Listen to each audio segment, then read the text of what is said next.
ಕಾದಂಬರಿ ಪರಿಸರದ ಕತೆ. ಅಧ್ಯಾಯ 4. ಮಾಸ್ತಿ ಮತ್ತು ಬೈರ. ನಾನು ಮೊದಲ ಸಾರಿ ಅವನನ್ನು ನೋಡಿದಾಗ ನನಗೆ ನನ್ನ ಕಣ್ಣುಗಳನ್ನೇ ನಂಬಲಾಗಲಿಲ್ಲ.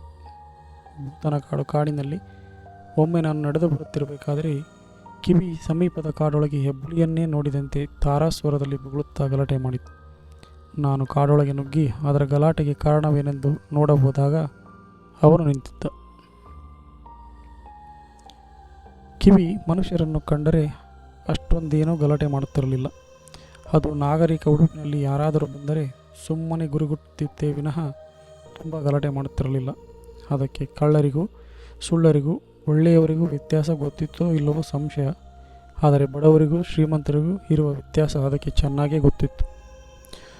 ಸೂಟ್ ಪ್ಯಾಂಟ್ ಹಾಕಿಕೊಂಡು ಕಾರಿನಲ್ಲಿ ಬಂದು ಇಳಿಯುವವರನ್ನು ಕಂಡರೆ ಸುಮ್ಮನೆ ಗುರುಗುಟ್ಟಿ ಅಸಹನೆ ಪ್ರದರ್ಶಿಸುತ್ತಿತ್ತು. ಆದರೆ ಕೊಂಚ ಮಾಸಲಾದ ಅಥವಾ ಹರಿದ ಬಟ್ಟೆಗಳನ್ನು ಹಾಕಿಕೊಂಡು ಸರಿಯಾಗಿ ತಲೆ ಬಾಚದೆ ಕೂದಲು ಕೆದರಿಕೊಂಡು ಚಪ್ಪಲಿ ಮೆಟ್ಟಿಕೊಂಡು ಒಟ್ಟಿನಲ್ಲಿ ಬಡವರಂತೆ ತೋರಿಸಿಕೊಳ್ಳುವವರನ್ನು ಕಂಡ ಕೂಡಲೇ ರೋಷಾವೇಶದಿಂದ ಆತ ನಮ್ಮ ಮನೆ ಬಳಿ ಬಂದುದೇ ಮಹಾಪರಾಧವೆನ್ನುವಂತೆ ಬೆನ್ನ ಮೇಲಿನ ಕೂದಲು ನಿಮಿರಿಸಿಕೊಂಡು ತನ್ನ ಕರಾಳ ದಂತ ಪಂಕ್ತಿಗಳನ್ನು ಪ್ರದರ್ಶಿಸುತ್ತಾ ಬಂದವನು ಹೆದರಿ ಓಡಿ ಹೋಗುವಂತೆ ಹಬ್ಬರಿಸಿ ಕೂಗುತ್ತಿತ್ತು. ನನ್ನಂಥ ಸಮಾಜವಾದಿಯ ನಾಯಿಯೇ ಈ ಥರ ಬೂರ್ಶ್ವ ಗುಣಗಳನ್ನು ಮೈಗೂಡಿಸಿಕೊಂಡಿರಬೇಕಾದರೆ ಇನ್ನು ಕಮ್ಯುನಿಸ್ಟ್ ರಾಜ್ಯಗಳಲ್ಲಿ ಬೂರ್ಶ್ವ ಪ್ರತಿಕ್ರಾಂತಿ ಸಂಭವಿಸಿದ್ದೇನು ದೊಡ್ಡದಲ್ಲ. ಗರೀಬಿ ಹಠಾವೋ ಎನ್ನುವ ಇಂದಿರಾ ಗಾಂಧಿಯವರ ವೇದವಾಕ್ಯವನ್ನು ಕಿವಿ ಈ ತರಹ ತಪ್ಪಾಗಿ ಅರ್ಥ ಮಾಡಿಕೊಂಡು ಅನುಷ್ಠಾನಕ್ಕೆ ತಂದಿದ್ದು ನಿಜಕ್ಕೂ ವಿಷಾದನೀಯ. ಕಿವಿ ಅವತ್ತು ಕಾಡೊಳಗೆ ಘೋರವಾಗಿ ಗಲಾಟೆ ಮಾಡಿದ್ದು ಹೀಗೆ. ನಾನು ಒಳನುಗ್ಗಿ ನೋಡಿದಾಗ ಕಂಡ ಮನುಷ್ಯ ಮೊದಲಿಗೆ ನನಗೆ ನರ ಮನುಷ್ಯನಂತೆ ಕಾಣಲಿಲ್ಲ. ಆಗ ತಾನೇ ನಾವು ಶಿವಮೊಗ್ಗದ ಹಾನವೇರಿ ಬಳಿ ಶಿಲಾಯುಧಗಳನ್ನು ಚಾಲುಕ್ಯರ ಕಾಲದ ಇಟ್ಟಿಗೆಗಳನ್ನು ಸಂಶೋಧಿಸಿದ್ದೆವು. ಈ ಸಂಬಂಧದಲ್ಲಿ ನಾನು ಶಿಲಾಯುಗದ ಮಾನವರ ರೂಪ, ಆಕಾರ, ಸಂಸ್ಕೃತಿಗಳ ಬಗ್ಗೆ ವಿಪರೀತ ಓದಿಕೊಂಡಿದ್ದೆ. ಅದೇ ಗುಂಗಿನಲ್ಲಿದ್ದ ನನಗೆ ಕಾಡಿನಲ್ಲಿ ಕಂಡ ಮಾನವ ಸಾಕ್ಷಾತ್ತಾಗಿ ಶಿಲಾಯುಗದಿಂದ ನೇರವಾಗಿ ಅಲ್ಲಿ ಬಂದು ಅವತರಿಸಿದಂತೆ ಕಂಡ. ಅವನನ್ನು ಹಠಾತ್ತಾಗಿ ಕಾಡಿನಲ್ಲಿ ನೋಡಿದ್ದರಿಂದ ನನಗೆ ಒಂದು ಅಪಾಯಕಾರಿ ಪ್ರಾಣಿಯನ್ನು ನೋಡಿದಷ್ಟೇ ಹೆದರಿಕೆ ಗಾಬರಿಗಳಾದವು. ಬೊಗಳುತ್ತಿದ್ದ ನಾಯಿಗೆ ಕಲ್ಲು ತಗೊಂಡು ಹೊಡೆಯಲು ಕೈ ಎತ್ತಿದವನು ನನ್ನನ್ನು ಕಂಡು ಹಾಗೇ ನಿಂತ. ನಾನು ಅವನು ನನ್ನನ್ನು ನೋಡಿದ್ದನ್ನು ಕಿವಿ ನೋಡಿ ಇನ್ನು ತನ್ನ ಜವಾಬ್ದಾರಿ ಮುಗಿಯಿತು ಎನ್ನುವಂತೆ ಸುಮ್ಮನಾಯಿತು. ಚರ್ಮದ ಉಡುಪಿನಂತೆ ಕಾಣುತ್ತಿದ್ದ ಹರುಕಲು ಗೋಣಿ ತಾಟಿನಂಥದ್ದನ್ನೇನೋ ಅವನು ಸೊಂಟಕ್ಕೆ ಸುತ್ತಿಕೊಂಡಿದ್ದ. ಎಂದೂ ಸ್ನಾನ ಕಾಣದ ಅವನ ಮೈ ಮೇಲೆ ಪಾಚಿಯಂತೆ ಕೊಳೆದು ಕುಳಿತಿತ್ತು. ತಲೆಗೂದಲೆಲ್ಲ ಜಟೆಗಟ್ಟಿ ಹೋಗಿತ್ತು. ಕೈ ಕಾಲಿನ ಉಗುರುಗಳು ಚಿರತೆಯ ಉಗುರಿನಂತೆ ಉದ್ದಕ್ಕಿತ್ತು. ಎಲ್ಲಕ್ಕಿಂತ ಕರಿಯ ಮುಖದಲ್ಲಿನ ಅವನ ಕಣ್ಣುಗಳು ಕಾಡು ಮೃಗದ ಕಣ್ಣುಗಳಂತೆ ಮಿಂಚುತ್ತಿದ್ದವು. ಸುಮ್ಮನೆ ನನ್ನತ್ತ ನೋಡುತ್ತಾ ನಿಂತ ಅವನನ್ನು ಹೇಗೆ ಮಾತಾಡಿಸುವುದೆಂದು ಯೋಚಿಸಿದೆ. ಅವನ ಸ್ಥಿತಿ ನೋಡಿದರೆ ಭಾಷೆ ರೂಪುಗೊಳ್ಳುವುದಕ್ಕಿಂತ ಮೊದಲಿದ್ದ ಮನುಷ್ಯರಂತೆ ಕಾಣುತ್ತಿದ್ದ. ನನಗೆ ಅವನೆದುರು ಕನ್ನಡ ಮಾತನಾಡಲು ಧೈರ್ಯ ಬಂದಿದ್ದು ಅವನ ಕಾಲಲ್ಲಿ ಮೆಟ್ಟಿಕೊಂಡಿದ್ದ ಟೈರು ಚಪ್ಪಲಿಯನ್ನು ನೋಡಿದ ಮೇಲೆ. ಯಾರೋ ನೀನು ಎಂದು ಕೇಳಿದೆ. ನಾವು ಎಂದ. ಎಲ್ಲ ಇವನು ಇರೋದು ಒಬ್ಬನೇ, ಆದರೂ ಜಗದ್ಗುರುಗಳ ಥರ ಬಹುವಚನ ಆರೋಪಿಸಿಕೊಳ್ಳುತ್ತಿದ್ದನಲ್ಲ ಎನಿಸಿತು. ಆದರೆ ಅವನ ಬಾಯಲ್ಲಿ ಕನ್ನಡ ಭಾಷೆ ಬಂದದೇ ನನಗೆ ಇನ್ನೂ ಅಚ್ಚರಿ ತಂದಿದ್ದು. ನಾವು ಅಂದರೆ ಯಾರೋ? ನಾವು ತೋಟದಲ್ಲಿ ಕೆಲಸಕ್ಕಿರೋರು. ಯಾರ ತೋಟದಲ್ಲಿ? ಭೂತನಕಾಡು. ವಾಸು ತೋಟದಲ್ಲೇನೋ? ನಿನ್ನ ಹೆಸರೇನು? ಮಾಸ್ತಿ. ನಾನು ಗುಡ್ಡಗಾಡಿನ ಜನರನ್ನು, ಕಾಡು ಜನರನ್ನು ಬಹಳಷ್ಟು ನೋಡಿದ್ದೇನೆ. ಅವರೆಲ್ಲ ನಮಗಿಂತ ಕೊಂಚ ಬೇರೆಯಾಗಿ ಕಾಣುತ್ತಿದ್ದರೆ ಹೊರತು ಮಾಸ್ತಿಯ ಥರ ವಾನರಾಕೃತಿಗೆ ಹತ್ತಿರವಾಗಿರಲಿಲ್ಲ. ಇವನ ಮುಖ ಸಹ ಶಿಲಾಯುಗದವರಂತೆಯೇ ಕಾಣುತ್ತಿತ್ತು. ಆದರೂ ಅವನು ಕನ್ನಡ ಭಾಷೆ ಮಾತಾಡಿದ ಮೇಲೆ ಎಲ್ಲ ನಾಗರಿಕರಂತೆ ಒಂದು ಹೆಸರನ್ನು ಇಟ್ಟುಕೊಂಡ ಮೇಲೆ ಅವನನ್ನು ಶ್ರೀಸಾಮಾನ್ಯನ ವಿಶೇಷ ರೂಪ ಎನ್ನದೆ ವಿಧಿಯಿರಲಿಲ್ಲ. ಕನ್ನಡ ಗೊತ್ತಿಲ್ಲದ ಕಿವಿ ಅವನ ಈ ರೂಪ ವಿಶೇಷವನ್ನು ನೋಡಿಯೇ ಅವನ ಮೇಲೆ ಹಾಗೆ ಎಗರಾಡಿದ್ದು. ಇಲ್ಲಿ ಏನು ಮಾಡ್ತಿದ್ದೀಯೋ ಎಂದೆ. ಏನಿಲ್ಲ, ಸುಮ್ಮನೆ ಬಂದೆ ಎಂದ. ಬಿಡಾರದಿಂದ ಇಷ್ಟೊಂದು ದೂರದ ಕಾಡಿಗೆ ಸುಮ್ಮನೆ ಬಂದನೆಂದು ಅವನು ಸುಳ್ಳು ಹೇಳುತ್ತಿದ್ದುದರಲ್ಲಿ ಅನುಮಾನವಿರಲಿಲ್ಲ. ಆದರೆ ನನಗೇಕೋ ಅವತ್ತು ಅವನನ್ನು ಈ ಬಗ್ಗೆ ಹೆಚ್ಚು ಪ್ರಶ್ನಿಸುವ ಮನಸ್ಸಾಗಲಿಲ್ಲ.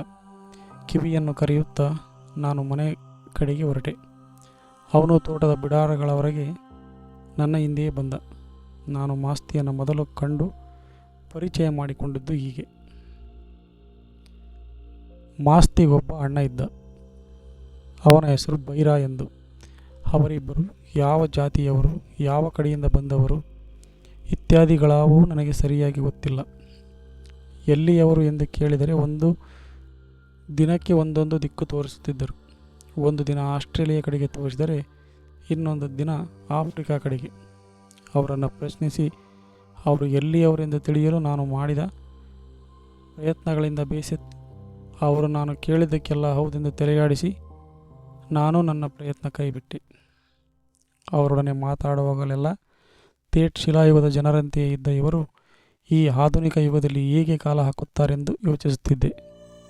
ಅವರ ಮಕ್ಕಳು ಮರಿಯ ಕಥೆಯೇನು, ಅವರು ಯಾರನ್ನು ಮದುವೆಯಾಗುತ್ತಾರೆ, ಅವರಿಗೆ ನೆಂಟರಿಷ್ಟರು ಇದ್ದಾರೋ ಇತ್ಯಾದಿಗಳನ್ನು ಚಿಂತಿಸುತ್ತಿದ್ದೆ.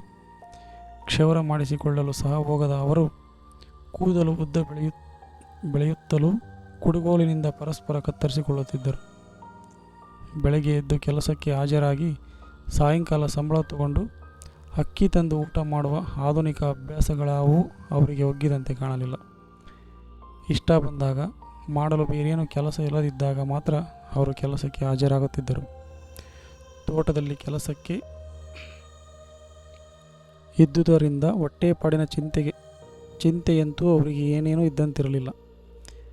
ಎಂತೆಂಥವೋ ಗಿಡಗಳ ಚಿಗುರು, ಬಯನೆ ಗಿಡದ ದಿಂಡು, ನೊಲೆಗೆಣಸು, ಹಂದಿಗಡ್ಡೆ, ಕಾಡು ಕೆಸ, ಕಾಡು ದಾಸವಾಳದ ಎಲೆ, ಹೂವು, ಮೊಗ್ಗು ಇತ್ಯಾದಿಗಳು, ಕೇರೆ ಹಾವು, ಹಕ್ಕಿ ಮೊಟ್ಟೆ, ಇಲಿಗಳು, ಹೆಗ್ಗಣ, ಇರುವೆ ಮೊಟ್ಟೆ, ಬ್ಯಾಣದ ಕೊಟ್ಟೆ, ಹಲಸಿನ ಗಾಳ, ಮಿಡಿ ಹೀಗೆ ಕಣ್ಣಿಗೆ ಕಂಡದ್ದೆಲ್ಲ ತಿನ್ನುತ್ತಿದ್ದರು.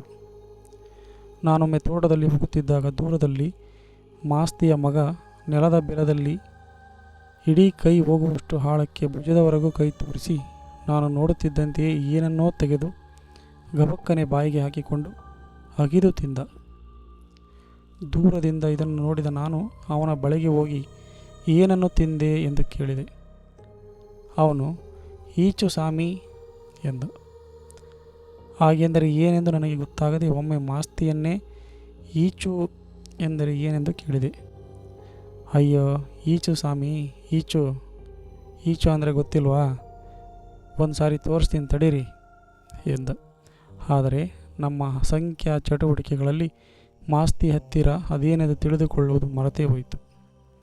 ನಾವು ವಿಷಪ್ರಾಣಿ ಎಂದು ತಿಳಿದುಕೊಂಡ ಹಾವುಗಳನ್ನು ಸಹ ತಲೆ ಕತ್ತರಿಸಿ ಅವರು ತಿಂದು ಬಿಡುತ್ತಿದ್ದರು.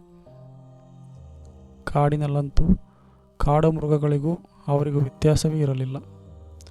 ಒಂದು ಮೊಲ ಓಡಿ ಹೋದರೂ ಸಹ ಇದೇ ದಾರಿಯಲ್ಲಿ ಇಂಥ ಕಡೆಗೆ ಹೋಗಿದೆ ಎಂದು ಬೆನ್ನಟ್ಟುತ್ತಿದ್ದರು.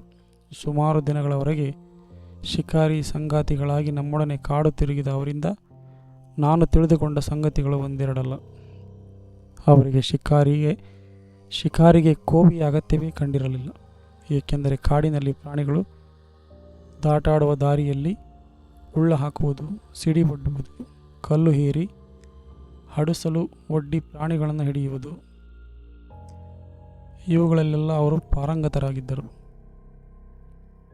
ಅವರಿಗೆ ಅತ್ಯಂತ ಇಷ್ಟವಾದ ಮಂಗಗಳು. ಇವನ್ನು ಹೊಡೆಯಲು ಮಾತ್ರ ಅವರಿಗೆ ನನ್ನ ಕೋವಿ ಸಹಾಯ ಬೇಕಾಗಿತ್ತು. ಮರಗಳ ಮೇಲೆ ಓಡಿ ಹೋಗುವ ಇವನ್ನು ಹಿಡಿಯಲು ಅವರ ಬಳಿ ಯಾವುದೇ ಉಪಾಯವೂ ಇರಲಿಲ್ಲ. ಕೊನೆಗೆ ಇವರ ಮಂಗನ ಮಾಂಸದ ಗೀಳು ಎಷ್ಟಾಯಿತೆಂದರೆ ಕಾಡಿನಲ್ಲಿ ಎಲ್ಲಾದರೂ ದೂರದ ಮರದಲ್ಲಿ ಒಂದು ಮಂಗ ಟರ್ ಎಂದರೆ ಸಾಕು, ನಮ್ಮೊಡನೆ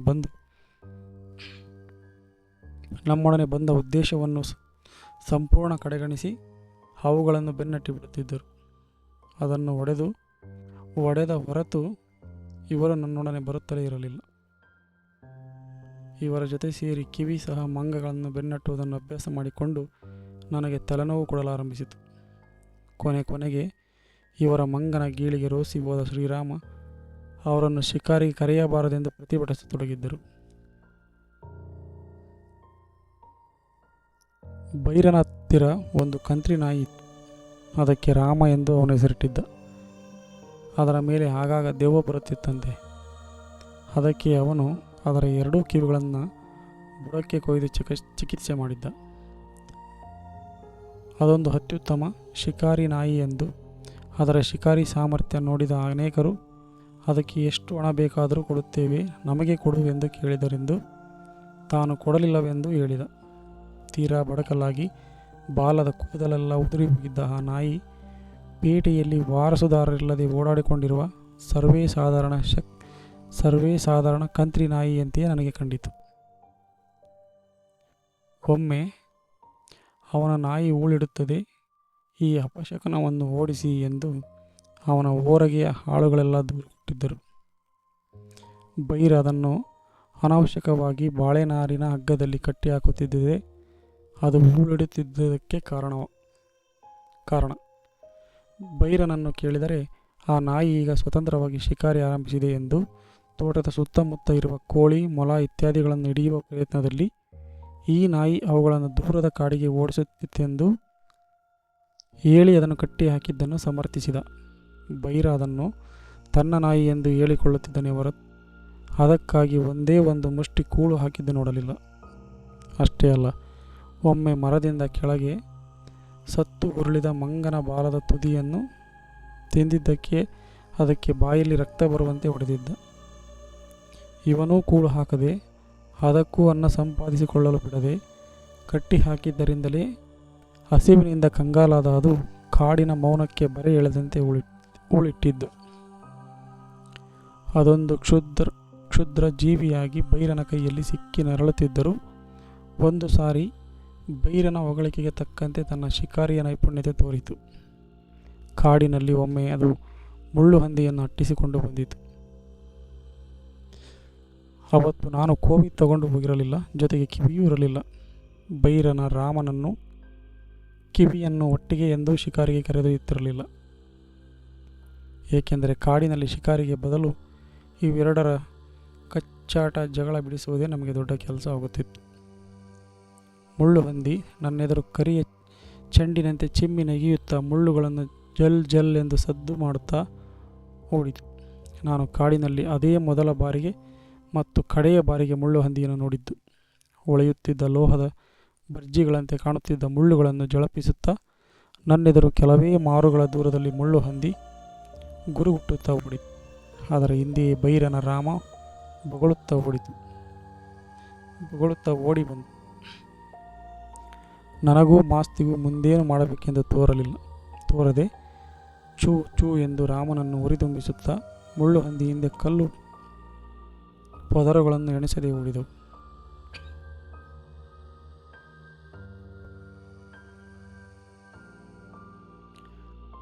ಮೈಯೆಲ್ಲ ಬರ್ಜಿಗಳಿರುವ ಈ ಭಯಾನಕ ಪ್ರಾಣಿಯನ್ನು ಯಾವುದೇ ಆಯುಧಗಳಿಲ್ಲದೆ ಹಿಡಿಯುವುದಿರಲಿ ಹತ್ತಿರ ಹೋಗುವುದು ಸಹ ಪ್ರಾಣಾಪಾಯಕರವಾಗಿ ಕಂಡಿತು. ನಾನು ಓಡುತ್ತಲೇ ಅದನ್ನು ಹೇಗೆ ಹಿಡಿಯುವುದು ಎಂದು ಮಾಸ್ತಿಯನ್ನು ಕೇಳಿದೆ. ಅದಕ್ಕೆ ಭೈರ ನನ್ನ ಹಿಂದಿನಿಂದ ಅದೆಷ್ಟು ದೂರ ಓಡ್ತದೆ, ಇನ್ನೊಂದು 4 ಮಾರು ಓಡಿದರೆ ಸುಸ್ತಾಗ್ತದೆ, ಕತ್ತಿ ತಗೊಂಡು ಕಾಲು ಕಡಿದು ಹಾಕ್ತೀನಿ ಎಂದು ಆಶ್ವಾಸನೆ ಕೊಟ್ಟ. ನಾನಂತೂ ಅದರ ಹತ್ತಿರ ಸುಳಿಯಬಾರದೆಂದು ನಿರ್ಧರಿಸಿದ್ದೆ. ಸುಮ್ಮನೆ ಮುಂದೆ ನಡೆಯುವ ನಾಟಕ ನೋಡುವುದಕ್ಕಾಗಿ ಕುತೂಹಲದಿಂದ ಅವರೊಡನೆ ಓಡಿದೆ. ಹೆಚ್ಚು ಕಡಿಮೆ ನಮ್ಮ ಕಣ್ಣ ಮುಂದೆ ಓಡುತ್ತಿದ್ದ ಮುಳ್ಳು ಹಂದಿ ಮತ್ತು ನಾಯಿ ಇವೆರಡು ಇದ್ದಕ್ಕಿದ್ದಂತೆ ಅಂತರ್ಧಾನವಾದವು. ಹಾಗೆ ಅವೆರಡು ಮಾಯವಾಗಿದ್ದು ನೋಡಿ ನಾವು 3 ಜನರು ಚಕಿತರಾಗಿ ನಿಂತೆವು. 2 ನಿಮಿಷ ಕಳೆದಿರಲಿಲ್ಲ.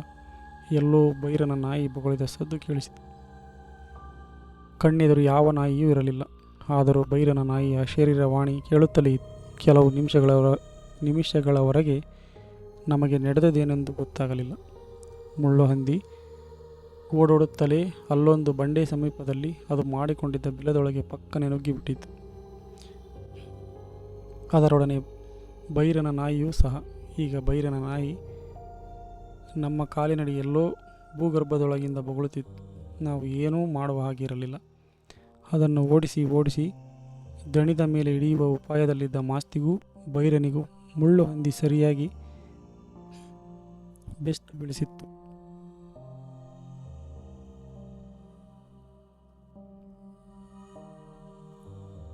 ಮಾಸ್ತಿ ನಾಯಿ ಬೊಗಳುತ್ತಿದ್ದ ಸದ್ದಿನ ಊಯಿಯ ಮೇಲೆ ಅಲ್ಲಲ್ಲಿ ತಿರುಗಾಡಿ ಒಂದು ಜಾಗ ತೋರಿಸಿ, ಇಲ್ಲಿ 2 ಹಾಳಾಗಿದರೆ ಮುಳ್ಳು ಹಂದಿ ಸಿಕ್ಕೋಯ್ತದೆ, ನಾಯಿ ಇಲ್ಲೇ ಬೊಗಳುತ್ತಿದೆ ಎಂದ. ಅವರಿಬ್ಬರಿಗೂ ಮುಳ್ಳು ಹಂದಿಯ ಬೆನ್ನು ಹತ್ತಿ ಭೂಗರ್ಭದೊಳಗೆ ಸಿಕ್ಕಿಕೊಂಡಿದ್ದ ನಾಯಿಯ ಚಿಂತೆ ಸುತಾರಂಭಿದ್ದಂತಿರಲಿಲ್ಲ. ನಾವು ಇದನ್ನೆಲ್ಲ ಮಾತಾಡುತ್ತಿರಬೇಕಾದರೆ ಭೂಗರ್ಭದೊಳಗಿಂದಲೇ ಮುಳ್ಳು ಹಂದಿ ಗೊರಗೊರ ಗುಟುರು ಹಾಕುತ್ತಾ ನಾಯಿಯ ಮೇಲೆ ತಿರುಗಿ ಬಿದ್ದಿದ್ದು, ನಾಯಿ ಕುಯ್ಯೋಯ್ಯೋ ಎಂದು ಕೂಗಿಕೊಂಡಿದ್ದು ಕೇಳಿಸಿತು. ಓ, 2ಕ್ಕೂ ಜಟಾಪಟಿ ಹತ್ತುಗೋತು ಅಂತ ಕಾಣ್ತದೆ ಎಂದ ಬೈರ. ಮಾಸ್ತಿ ಮುಂಜಾಗ್ರತೆ ವಹಿಸಿ, ಬೈರಣ್ಣ ಓಡು ಓಡು, ಬಿಲ ನೋಡು ಎಂದು ಕೂಗಿದ. ಬೈರ ಓಡಿ ಹೋಗಿ ಕತ್ತಿ ಹಿಡಿದು ಬಿಲದ ಬಾಯಲ್ಲಿ ಇನ್ನೇನು ಈಗಲೋ ಮರುಕ್ಷಣವೂ ಹೊರಬರಲಿರುವ ಮುಳ್ಳು ಹಂದಿ ಸಂಹಾರಕ್ಕೆ ರೆಡಿಯಾಗಿ ನಿಂತ. ಮುಳ್ಳು ಹಂದಿ ಒಳಗೆ ಕವಲಾಗಿ ಅನೇಕ ಸುರಂಗಗಳನ್ನು ತೋಡಿಕೊಂಡಿರುತ್ತದಂತೆ. ಬೈರನ ನಾಯಿ ತಿರುಗಿ ಬರುವಾಗ ಗಾಬರಿಯಲ್ಲಿ ಅಂತ ಯಾವುದಾದರೂ ಅಡ್ಡ ಕವಲಿನೊಳಗೆ ನುಗ್ಗಿದರೆ ಶಾಶ್ವತವಾಗಿ ಭೂಗರ್ಭದಲ್ಲಿ ಬಂದಿಯಾಗುವ ಸಾಧ್ಯತೆ ಇತ್ತು. ಅಷ್ಟರಲ್ಲಿ ಸುರಂಗದ ಕತ್ತಲ ಪಾತಾಳದಲ್ಲೆಲ್ಲೋ ಗಡಬಡ ಸದ್ದು ಕೇಳಿಸಿತು. ಬೈರ ಕತ್ತಿ ಎತ್ತಿ ರೆಡಿಯಾದ. ಬೈರ ಇನ್ನೇನು ಕತ್ತಿ ಬೀಸಿ ಅಪ್ಪಳಿಸಬೇಕು. ಮುಳ್ಳು ಹಂದಿಯ ಬದಲು ಬೈರನ ನಾಯಿಯೇ ಚೆಂಡು ಪುಟ್ಟ ನೆಗೆದಂತೆ ಬಿಲದಿಂದ ಹೊರಕ್ಕೆ ಚಿಮ್ಮಿತು. ಮುಳ್ಳು ಹಂದಿ ಬದಲು ನಾಯಿ ಹೊರ ಬಂದಿದ್ದನ್ನು ನೋಡಿ ಹತಾಶನಾದ ಬೈರ ತತ್ತೆಂದು ನಾಯಿಯ ಕಡೆಗೆ ತುಪ್ಪಿದ. ನಾಯಿಯ ಬೆನ್ನಿಗೆ ಮುಳ್ಳು ಹಂದಿಯ ಮುಳ್ಳುಗಳೆರಡು ಆಳವಾಗಿ ನಾಟಿಕೊಂಡಿದ್ದವು. ನಾನು ಮಾಸ್ತಿಯು ನಾಯಿಯನ್ನು ಹಿಡಿದುಕೊಂಡು ಅದಕ್ಕೆ ನಾಟಿದ್ದ ಮುಳ್ಳುಗಳೆರಡನ್ನೂ ಬಲವಂತವಾಗಿ ಜಗ್ಗಿ ಕಿತ್ತು ತೆಗೆದವು. ಆ 2 ಮುಳ್ಳುಗಳು ಇನ್ನೂ ನನ್ನ ಬಳಿ ಇವೆ. ನಾಯಿ ದೇಹದಲ್ಲಿ ಮುಳ್ಳು ನಾಟಿಕೊಂಡಿದ್ದ ಪರಿಯನ್ನು ನೋಡಿ ನನಗೆ ಮುಳ್ಳು ಹಂದಿಯ ತಂಟೆಯೇ ಬೇಡವೆಂದೆನಿಸಿತು. ಮುಳ್ಳು ಕಿತ್ತ ಮೇಲೆ ಬೈರನೂ ಮಾಸ್ತಿಯು ನಾಯಿಯನ್ನು ಮತ್ತೆ ಬಿಲದೊಳಗೆ ಬಿಡಲು ತುಂಬ ಪ್ರೋತ್ಸಾಹಿಸಿ ಪ್ರಯತ್ನಿಸಿದರು. ಒಮ್ಮೆ ಪ್ರಾಣ ಸಮೇತ ಕತ್ತಲ ಬಿಲದಿಂದ ಪಾರಾಗಿ ಬಂದ ಬೈರನ ನಾಯಿ ಮಾತ್ರ ಅವರು ಎಷ್ಟೇ ಪ್ರೋತ್ಸಾಹಿಸಿದರೂ ಮತ್ತೆ ಬಿಲದೊಳಗೆ ನುಗ್ಗುವ ಅವಿವೇಕಕ್ಕೆ ಹೋಗಲಿಲ್ಲ. ಬೈರ ತನ್ನ ನಾಯಿಯ ಹೆದರಿಕೆ ನೋಡಿ ರೇಗಿ 2 ಗುದ್ದು ಗುದ್ದಿ ಮುಳ್ಳು ಹಂದಿಯ ಬಿಲದೊಳಗೆ ಅದರ ತಲೆ ತೂರಿಸಿ ತಳ್ಳಿದ. ಬಿಲದ ಒಳಗೂ ಏಟು ತಿಂದ ನಾಯಿಗೆ ಒಮ್ಮೆಲೇ ಕೋಪ ಬಂದು ಗುರುಗುಟ್ಟುತ್ತಾ ರೇಗಿ ಬೈರನ ಮೇಲೆ ಹಾರಿ ಅನಂತರ ಸೀದಾ ಮನೆದಾರಿ ಹಿಡಿದು ಓಡಿಹೋಯಿತು. ಬೈರ ನಾಯನ್ನು ಮನಸಾರೆ ಬೈದ. ಮಾಸ್ತಿಯಂತೂ ಇಂಥ ನಾಯಿ ಇದ್ದರೆಷ್ಟು ಸತ್ತರೆಷ್ಟು, ಬಿಲದ ಹೊರಗೆ ತಲೆ ಹಾಕಿದಾಗ ನೀನು ಅದನ್ನು ಕಡಿದೇ ಬಿಡಬೇಕಿತ್ತು ಎಂದು ಬೈರನಿಗೆ ಸಲಹೆ ಕೊಟ್ಟು ಬೈರನೂ ಮಾಸ್ತಿಯು ಅವರ ಶಿಕಾರಿ ನಾಯಿಯನ್ನು ನಡೆಸಿಕೊಳ್ಳುವ ರೀತಿ ನೋಡಿದರೆ ತುಂಬ ಕ್ರೂರಿಗಳು, ನಿರ್ದಯಿಗಳು ಎಂದೆನಿಸುತ್ತಿತ್ತು. ಅವರೊಡನೆ ಅದೂ ಕಾಡು ತಿರುಗಿ ಶಿಕಾರಿಯಲ್ಲಿ ಸಹಾಯ ಮಾಡಿದರೂ ಅದರ ಬಗ್ಗೆ ಕೊಂಚವಾದರೂ ಕರುಣೆ, ಕೃತಜ್ಞತೆ ತೋರಿಸುವುದಿಲ್ಲವಲ್ಲ ಎಂದು ವ್ಯಸನವಾಗುತ್ತಿತ್ತು. ಆದರೆ ಈಗನಿಸುತ್ತೆ ಅವರು ನಾಯಿಗೆ ನಮ್ಮಂತೆ ಮಾನವೀಯ ವ್ಯಕ್ತಿತ್ವವನ್ನು ಆರೋಪಿಸುತ್ತಿರಲಿಲ್ಲ ಎಂದು. ನಾಯಿಯನ್ನು ನಾಯಿಯಂತೆಯೂ ಮನುಷ್ಯರನ್ನು ಮನುಷ್ಯರಂತೆಯೂ ಪ್ರಾಣಿಗಳನ್ನು ಪ್ರಾಣಿಗಳಂತೆಯೂ ನೋಡುತ್ತಿದ್ದರಷ್ಟೆ. ನಾಯಿಗೆ ನಾವು ಮಾಡುವಂತೆ ಮಾನವೀಯ ವ್ಯಕ್ತಿತ್ವವನ್ನು ಆರೋಪಿಸಿದ ನಮ್ಮಂತೆಯೇ ಅದು ಎಂದು ನೋಡುವುದರಿಂದ ಅದಕ್ಕೆ ಸಂತೋಷವಾಗಲಿ ಪ್ರಯೋಜನವಾಗಲಿ ಉಂಟೆ ಎಂದು ನನಗೆ ಅನುಮಾನ. ಆ ನಾಯಿಯು ಅನೇಕ ವೇಳೆ ಶಿಕಾರಿಯಲ್ಲಿ ಹೊಡೆದ ಚಿಕ್ಕ ಪುಟ್ಟ ಪ್ರಾಣಿಗಳನ್ನು ಹೊತ್ತುಕೊಂಡು ಕಾಡೊಳಗೆ ಓಡಿಬಿಡುತ್ತಿತ್ತು. ಅದನ್ನು ಕಸಿದುಕೊಳ್ಳಲು ಮಾಸ್ತಿ ಅದನ್ನು ಬೆನ್ನಟ್ಟಿದರೆ ಅದು ಓಡುತ್ತಲೇ ಅದನ್ನು ನುಂಗಿಬಿಡುತ್ತಿತ್ತು. ಆದರೂ ಅವರಿಗೂ ಆ ನಾಯಿಗೂ ಇದ್ದ ನಂಟು ಯಾವ ಥರದ್ದು ಗೊತ್ತಿಲ್ಲ. ಯಾವಾಗಲೂ ಅವರು ಬಿಡಾರದ ಎದುರು ಸುರುಳಿ ಸುತ್ತಿಕೊಂಡು ನಿದ್ದೆ ಮಾಡುತ್ತಾ ಯಾರು ಹೊಸಬರು ಮುಖ ಹಾಕಿದರೂ ಬೊಗಳಿ ಗಲಾಟೆ ಮಾಡುತ್ತಿತ್ತು. ಅವರು ಕಾಡು ತಿರುಗಲು ಹೊರಟರೆಂದರೆ ಇದು ಅವರೊಡನೆ ಹೊರಡುತ್ತಿತ್ತು. ಬೈರನಿಗೆ ಮಾಸ್ತಿಗಿಂತ ಕೊಂಚ ಹೆಚ್ಚು ನಾಗರಿಕ ಪ್ರಪಂಚದ ಪರಿಚಯ ಇದ್ದ ಹಾಗಿತ್ತು. ಅವನ ಪಟಾಸು ಮದ್ದು ಮತ್ತು ದಡಾಕಿ ಮದ್ದು ತಂದು ನಾಡ ಬಾಂಬುಗಳಂತಹ ಸಿಡಿಮದ್ದಿನ ಉಂಡೆಗಳನ್ನು ಮಾಡುತ್ತಿದ್ದ. ಬೆಣಚು ಕಲ್ಲುಗಳನ್ನು ತುಂಬಿ ಅವನು ಮಾಡುತ್ತಿದ್ದ ಉಂಡೆಗಳನ್ನು ಅಮುಕಿದರೆ ಸಾಕು, ಅವು ದಿಢೀರೆಂದು ಸಿಡಿಯುತ್ತಿದ್ದವು. ಅವನ್ನು ಮಂಗನ ಕರುಳಿನಲ್ಲೋ ಅಥವಾ ದುರ್ನಾತ ಹೊಡೆಯುವ ಚರ್ಮದಲ್ಲೋ ಸುತ್ತಿಟ್ಟರೆ ಕಾಡು ಹಂದಿಗಳು ಅದನ್ನು ದವಡಿಯಲ್ಲಿ ಹಗಿದಾಗ ಸಿಡಿದು ಅವು ಸತ್ತು ಬೀಳುತ್ತಿದ್ದವು. ಬೈರ ಏನೋ ಉಂಡೆ ಮಾಡಿದ್ದಾನೆ, ಅದರಲ್ಲಿ ಕಾಡು ಹಂದಿ ಬೀಳ್ತದಂತೆ ಎಂದು ಇತರ ತೋಟದ ಆಳುಗಳು ಮಾತನಾಡುವುದನ್ನು ಕೇಳಿದ್ದೆ. ಆದರೆ ನಾನು ಅವನ ಉಂಡೆಯನ್ನಾಗಲಿ ಅದನ್ನು ಹಗಿದು ಸತ್ತ ಹಂದಿಯನ್ನಾಗಲಿ ನೋಡಿರಲಿಲ್ಲ. ಅವರ ಬಳಿ ಇಂಥವು ಲಕ್ಷಾಂತರ ಶಿಕಾರಿ ವರಸೆಗಳಿದ್ದುದರಿಂದ ಅವುಗಳಲ್ಲಿ ಯಾವುದನ್ನು ಅಂತ ನಾನು ಕೇಳಿ ತಿಳಿದುಕೊಳ್ಳಲಿ. ಆದರೆ ಒಮ್ಮೆ ನಾನು ಮೈಸೂರಿಗೆ ಹೋಗಿದ್ದಾಗ ರಾತ್ರಿ ಭೂತನಕಾಡು ತೋಟದಲ್ಲಿ ಡಮಾರ್ ಎಂದು ಸದ್ದಾಯಿತು. ಹಂದಿ ಬಿತ್ತು ಎಂದುಕೊಂಡ ಬೈರ ಮಾಸ್ತಿ ಇಬ್ಬರು ಟಾರ್ಚ್ ಕೇಳಲು ಮನೆಗೆ ಬಂದರು. ಸರಿ, ಸುದ್ದಿ ಎಲ್ಲರಿಗೂ ಗೊತ್ತಾಯಿತು. ಎಲ್ಲ ಗುಂಪು ಕೂಡಿ ತೋಟಕ್ಕೆ ಹೋಗಿ ಟಾರ್ಚ್ ಹಾಕಿ ನೋಡಿದಾಗ ಬೈರ ಉಂಡೆ ಇಟ್ಟ ಜಾಗದಲ್ಲಿ ದೊಡ್ಡ ಹಂದಿಯೊಂದು ಕುಳಿತಿದೆ. ಇನ್ನೂ ಕಣ್ಣು ಮಿಟುಕಿಸುತ್ತಿದ್ದ ಅದನ್ನು ನೋಡಿ ಯಾರಿಗೂ ಅದರ ಹತ್ತಿರ ಹೋಗಲು ಧೈರ್ಯ ಬರಲಿಲ್ಲ. ಬೈರ ಹೇಳಿದ, ನಾಳೆ ಬೆಳಗಾಗೋದ್ರೊಳಗೆ ಅದು ಪೈಸಲಾಗೋಯ್ತದೆ, ಬನ್ನಿ ಎಂದು. ಅವನು ಆಶ್ವಾಸನೆಯಿಂದ ಸಮಾಧಾನಗೊಂಡು ಎಲ್ಲರೂ ಹಿಂದಿರುಗಿದರು. ಹೋದ ಗುಂಪೆಲ್ಲ ಇನ್ನೂ ಅವರವರ ಮನೆ ಕದ ದಾಟಿಲ್ಲ. ಅಷ್ಟರೊಳಗೆ ಡಮಾರ್ ಎಂದು ಇನ್ನೊಂದು ಸದ್ದು, ಈ ಸಾರಿ ಬೇರೆ ದಿಕ್ಕಿನಿಂದ. ಮತ್ತೆ ಅತ್ತ ಕಡೆಗೆ ಎಲ್ಲರೂ ಹೋದರು. ಅಲ್ಲೂ ಇನ್ನೊಂದು ದೊಡ್ಡ ಹಂದಿ ಏನೂ ಆಗದ ಹಾಗೆ ಪಿಳಿ ಪಿಳಿ ಕಣ್ಣು ಬಿಡುತ್ತಾ ಕುಳಿತಿತ್ತು. ಸರಿ, ಇದು ಬೆಳಗ್ಗೆ ಸತ್ತಿರುತ್ತೆ ಎಂದುಕೊಂಡು ಎಲ್ಲರೂ ಹಿಂದಿರುಗಿದರು. ಎರಡೂ ಬಾರಿ ಹಂದಿಗಳು ತೋಟದಲ್ಲಿ. ರಾತ್ರಿ ಯಾರಿಗೂ ನಿದ್ದೆ ಬರಲಿಲ್ಲ. ಕೆಲವರಂತೂ ಹಂದಿ ಸಾರಿಗೆ ಕಾರ ಸಹ ಕಡಿದಿದ್ದಾರೆ. ಆದರೆ ಬೆಳಗ್ಗೆ ಹೋಗಿ ನೋಡಿದರೆ ಹಂದಿ ಸತ್ತಿ ಬೀಳುವುದರ ಬದಲು ದವಡೆಗಾದ ಆಸ್ಫೋಟನೆಯ ಗಾಯವನ್ನು ಹೇಗೋ ಸುಧಾರಿಸಿಕೊಂಡು ತೆವಳಿಕೊಂಡು ಹೆಜ್ಜೆ ಮೇಲೆ ಹೆಜ್ಜೆ ಇಡುತ್ತಾ ಕಾಡಿಗೆ ಪರಾರಿಯಾಗಿದ್ದವು. ತುಂಬ ದೂರದವರೆಗೆ ಬೈರನೂ ಮಾಸ್ತಿಯೂ ಅವುಗಳ ಹೆಜ್ಜೆ ಮೆಟ್ಟು ನೋಡಿಕೊಂಡು ಸಾಯಂಕಾಲದವರೆಗೂ ಹುಡುಕಾಡಿದರಂತೆ. ಆದರೆ ಅವು ಅವರಿಗೆ ಸಿಕ್ಕಲಿಲ್ಲ. ನಾನು ಹಿಂದಿರುಗುವ ವೇಳೆಗೆ ಇದೊಂದು ರೋಮಾಂಚಕ ವಾರ್ತೆಯಾಗಿದೆ. ಎಷ್ಟು ಸುಲಭದಲ್ಲಿ ಸಿಕ್ಕ ಎರಡು ದೊಡ್ಡ ಹಂದಿಗಳು ತಪ್ಪಿ ಹೋದವು ಎಂದು ದಾರಿಯಲ್ಲಿ ಎದುರಾದವರೆಲ್ಲ ಹೊಟ್ಟೆ ಉರಿದುಕೊಳ್ಳುತ್ತಾ ನನಗೆ ವರದಿ ಮಾಡುವವರೇ. ಎಂಥ ಮಾಲು ಕಳೆದೋಯ್ತು, ನೀವಿದ್ದಿದ್ದರೆ ಅವೆರಡಕ್ಕೂ ಒಂದೊಂದು ಗುಂಡು ಉಡಾಯಿಸಿ ಬಿಡಬಹುದಿತ್ತು ಎಂದು ಬೈರ ನನ್ನ ಬಳಿ ಕೈ ಇಸಿಕಿಕೊಳ್ಳುತ್ತಾ ಹೇಳಿದ. ಸಾಲದಕ್ಕೆ ಅವೆರಡು ಹಂದಿಗಳು ಬೇರೆ ಯಾರದೋ ತೋಟದಲ್ಲಿ ಸತ್ತು ಬಿದ್ದಿದ್ದವಂತೆ ಎಂದು ಮಾರನೇ ದಿನ ಗಾಯದ ಮೇಲೆ ಬರೆ ಎಳೆದಂತೆ ವಾರ್ತೆ ಬಂತು. ಇದೆಲ್ಲ ಆದ ಒಂದು ವಾರದ ತರುವಾಯ ಬೈರ ಉಂಡೆ ಇಡಲು ಹೊರಟಿದ್ದವ ಸಂಜೆ ತೋಟದಲ್ಲಿ ನನಗೆ ಎದುರಾದ. ಅವನ ಬಳಿ ಇನ್ನೊಂದೇ ಉಂಡೆ ಉಳಿದಿತ್ತು. ಹಂದಿ ಖಾತರಿಯಾಗಿ ಓಡಾಡುವ ಜಾಗವೊಂದನ್ನು ನೋಡಿ ಅಲ್ಲಿ ಉಂಡೆ ಇಟ್ಟು ಬರಲು ಹೊರಟಿದ್ದ. ಅವನೊಡನೆ ನಾನೂ ಹೊರಟೆ. ಕೋವಿ ಹಿಡಿದ ನನ್ನನ್ನು ನೋಡಿ ಶಿಕಾರಿಗೆ ಹೊರಟರೆಂದೇ ತಿಳಿದು ಬೈರನ ನಾಯಿ ರಾಮ ಚಕ್ರಾಕಾರವಾಗಿ ಬಾಲ ತಿರುಗಿಸುತ್ತಾ ಬೂದಿಗುಡ್ಡಿಯ ಹೊಂಡದಿಂದ ಮೇಲೆದ್ದು ಬಂತು. ಬೈರ ಜೋರು ಮಾಡಿ ಅದನ್ನು ಹಿಂದಕ್ಕೆ ಕಳಿಸಿದ. ಬೈರನ ಜೊತೆ ಕಂಪನಿ ಕೊಡುವುದು ಅಸಾಧ್ಯವಾಗಿತ್ತು. ಉಂಡೆಗೆ ಸುತ್ತಿದ್ದ ಕೊಳೆತ ಕರುಳಿನ ದುರ್ವಾಸನೆ ಹೊಟ್ಟೆ ತೊಳಸುವಂತೆ ಅವನಿಂದ ಒಮ್ಮಿತು. ಭೂತನಕಾಡು ಗುಡ್ಡ ಹತ್ತಿ ಅದರ ನೆತ್ತಿಯಲ್ಲಿದ್ದ ಕೋಡುಗಲ್ಲಿನ ಬಳಿಗೆ ಬರುವ ವೇಳೆಗಾಗಲೇ ಅವನ ಉಂಡೆಯ ದುರ್ನಾತ ನನಗೆ ಅಸಹನೀಯವಾಗತೊಡಗಿತ್ತು. ನನ್ನ ಕಿವಿ ಕಣ್ಣುಗಳೆಲ್ಲ ಮಂದವಾಗುವಂತೆ ಉಂಡೆಯ ವಾಸನೆ ನನ್ನ ಇಂದ್ರಿಯಗಳ ಮೇಲೆ ಉಗ್ರ ದಾಳಿ ಆರಂಭಿಸಿತು. ನನ್ನನ್ನು ಬಂಡೆಯ ಬಳಿ ನಿಲ್ಲಲು ಬೈರ ಹೇಳಿದ. ಯಾಕೋ, ಅಕಸ್ಮಾತ್ ಹಂದಿ ಬಿದ್ದರೆ ನಾನೇನು ಕದ್ದುಕೊಂಡು ಹೋಗುತ್ತೇನಾ ಎಂದು ಕೇಳಿದ. ಹಾಗಲ್ಲ, ಅದು ಮುಷ್ಟ ಅಂದೆ. ಅವನ ಡಿಕ್ಷನರಿಯಲ್ಲಿ ಮುಷ್ಟ ಅಂದರೆ ಏನರ್ಥವು ಯಾರಿಗೆ ಗೊತ್ತು.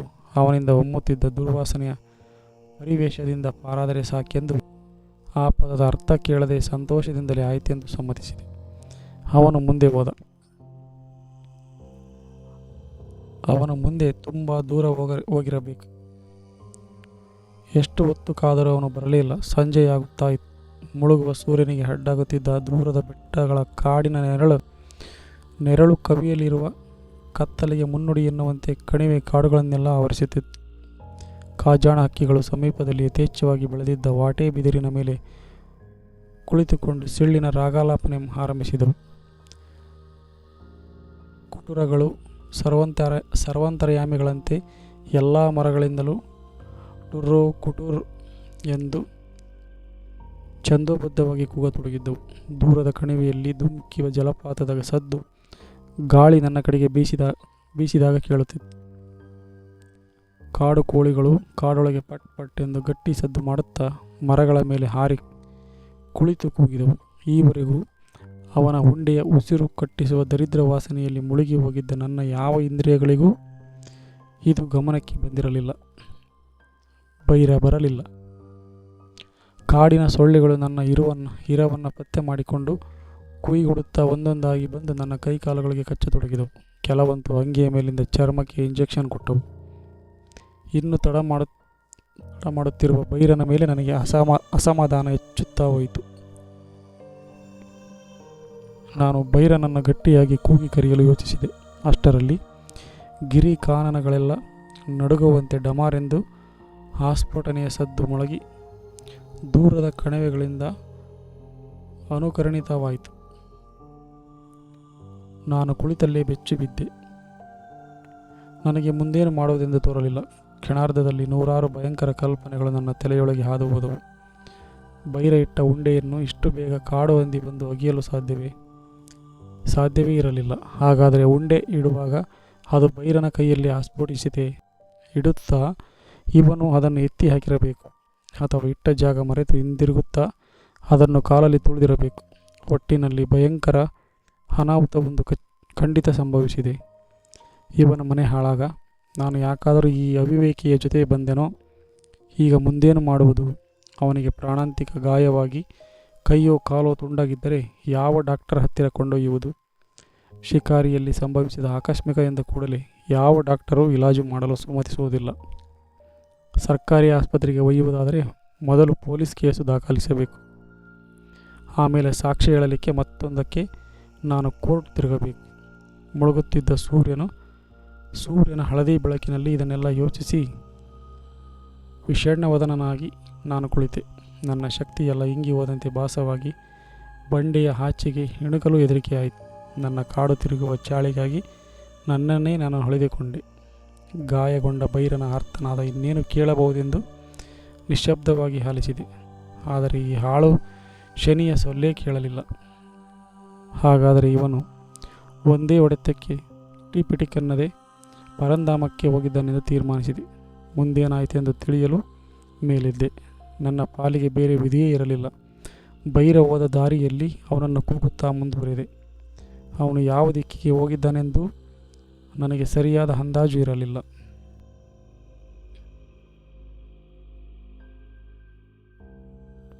ಕೊಂಚ ದೂರದಲ್ಲಿ ಎಲ್ಲೋ ಕಾಡೊಳಗೆ ಬೈರ ಹೋಕೊಂಡ ಸದ್ದು ಕೇಳಿತು. ಅವನ ದನಿಯಲ್ಲಿ ಯಾವ ನರಳಾಟದ ಛಾಯೆಯೂ ಇರಲಿಲ್ಲ. ಅವನಿಗೇನೂ ಆಗಿಲ್ಲವೆಂದೆನಿಸಿ ನನಗೆ ಬೆಟ್ಟ ತಲೆಯ ಮೇಲಿಂದ ಇಳಿದಷ್ಟು ಸಮಾಧಾನ ಆಯಿತು. ಹಾಗಾದರೆ ಉಂಡೆ ಸಿಡಿದಿದ್ದು ಯಾಕೆ?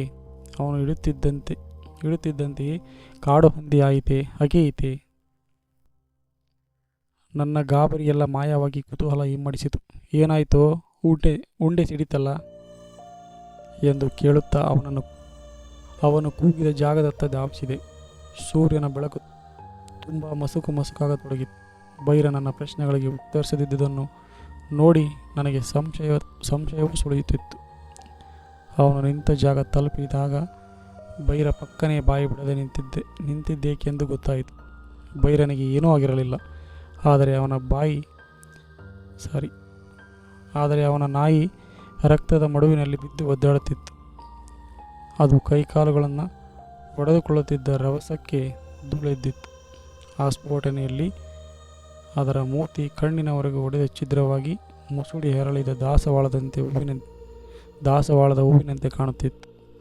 ಅದು ಬದುಕಲು ಸಾಧ್ಯವೇ ಇರಲಿಲ್ಲ. ಬೈರ ಉಂಡೆ ಇಟ್ಟು ಅರ್ಧ ದಾರಿ ಹಿಂದಕ್ಕೆ ಬಂದಿದ್ದನಂತೆ.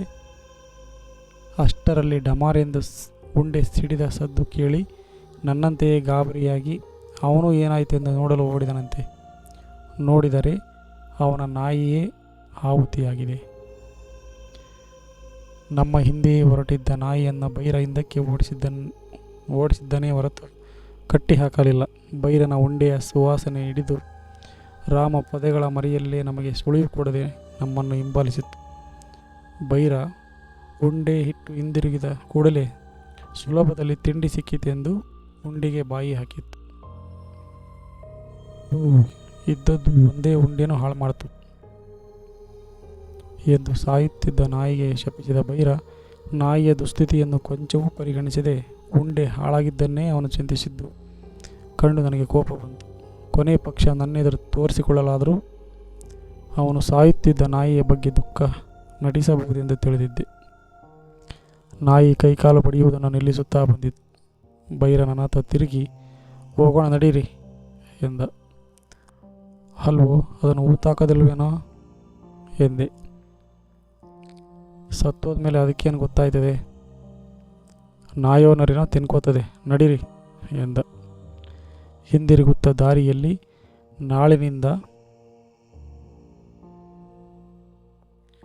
ನಾಳಿನಿಂದ 3 ದಿನ ರಜಾ ಸ್ವಾಮಿ ನಾನು ಎಂದ. ಯಾಕೋ ಎಂದೆ. ನನಗೆ ಸೂತಕ. ಏನಾಯಿತು ನಿಂಗೆ? ರಾಮ ಹೋದ್ನಲ್ಲ. ನಸುಗತ್ತಲಲ್ಲಿ ಅವನ ಕಣ್ಣುಗಳಲ್ಲಿ ನೀರು ತುಂಬಿದಂತೆ ಕಂಡಿತು. ಅದೇನು ರಾಮ ಸತ್ತಿದ್ದಕ್ಕೆ ನಿಜಕ್ಕೂ ಸಂತಾಪ ಪಡಲು 3 ದಿನ ಸೂತಕ ಆಚರಿಸುತ್ತಿದ್ದಾನೋ ಅಥವಾ ಕೆಲಸಕ್ಕೆ ತಪ್ಪಿಸಿಕೊಳ್ಳಲು ನೆವ ಹೇಳುತ್ತಿದ್ದಾನೋ, ಇದ್ದ ಒಂದೇ ಉಂಡೆ ಹಾಳಾದುದಕ್ಕೆ ದುಃಖ ಪಡುತ್ತಿದ್ದಾನೋ ಅಥವಾ ರಾಮ ಸತ್ತಿದ್ದಕ್ಕೆ ನಿಜಕ್ಕೂ ಅವನಿಗೆ ದುಃಖವಾಗಿತ್ತೋ ಯಾರಿಗೆ ಗೊತ್ತು. ಆದುದರ ಆಧಾರದ ಮೇಲೆ ಆಲೋಚಿಸಿದರೆ ಹೇಗೆ ಯೋಚಿಸಿದರೂ ಅದೇ ಸರಿ ಎನ್ನುವಂತೆ ಕಾಣುತ್ತದೆ. ಬೈರ, ಮಾಸ್ತಿ ಇವರೆಲ್ಲ ಒಳ್ಳೆಯವರು ಕೆಟ್ಟವರು ತೀರ್ಮಾನಿಸುವ ಜವಾಬ್ದಾರಿ ಬಿಟ್ಟು ಬರೀ ನಡೆದದಷ್ಟನ್ನೇ ಹೇಳುವುದು ಒಳ್ಳೆಯದು.